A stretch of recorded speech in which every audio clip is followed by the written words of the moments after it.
ce que c'est, ça? Un peigne? C'est bien plus que ça.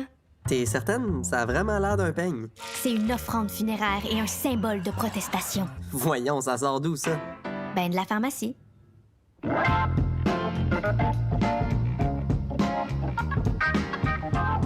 Tu serais surpris d'apprendre que le peigne date de la préhistoire. Puis à cette époque-là, le peigne, c'était une offrande funéraire et un symbole de protestation? Non, non, c'était pour se peigner les cheveux ou la barbe.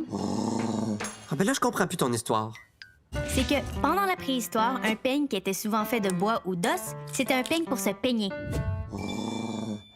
Mais c'est par la suite que ça devient intéressant.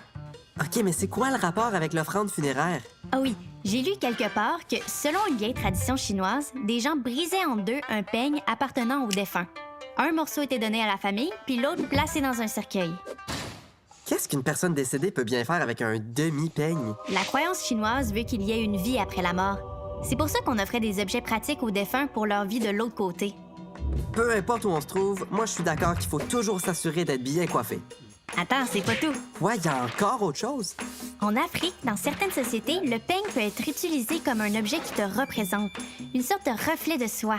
Comment ça? Je t'explique. En choisissant un peigne selon ses matériaux, ses motifs et la forme de son manche, ça permet de mettre en valeur ta personnalité et ta place dans la communauté. Ah, OK, ouais, là je comprends. Tiens, regarde ce peigne avec le manche en forme de poing fermé.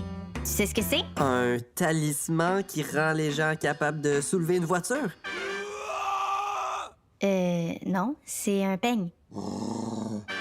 Mais t'étais pas si loin que ça. C'est le peigne de la fierté et de l'affirmation identitaire. C'est un symbole de résistance et d'égalité. Un outil politique et social. Ah ouais? Comment ça? Mais c'est aux États-Unis, dans les années 60-70, les Afro-Américains luttaient contre la discrimination et voulaient être traités de façon équitable. Me semble qu'un peigne, c'est pas un outil super efficace pour se révolter. Au contraire, c'est un symbole fort. Et encore aujourd'hui, il représente la réappropriation de la beauté de la culture africaine. Des offrandes, des symboles, des protestations. Coudon, y a-tu autre chose que tu peux faire avec un peigne? Ben, tu peux aussi te peigner les cheveux avec.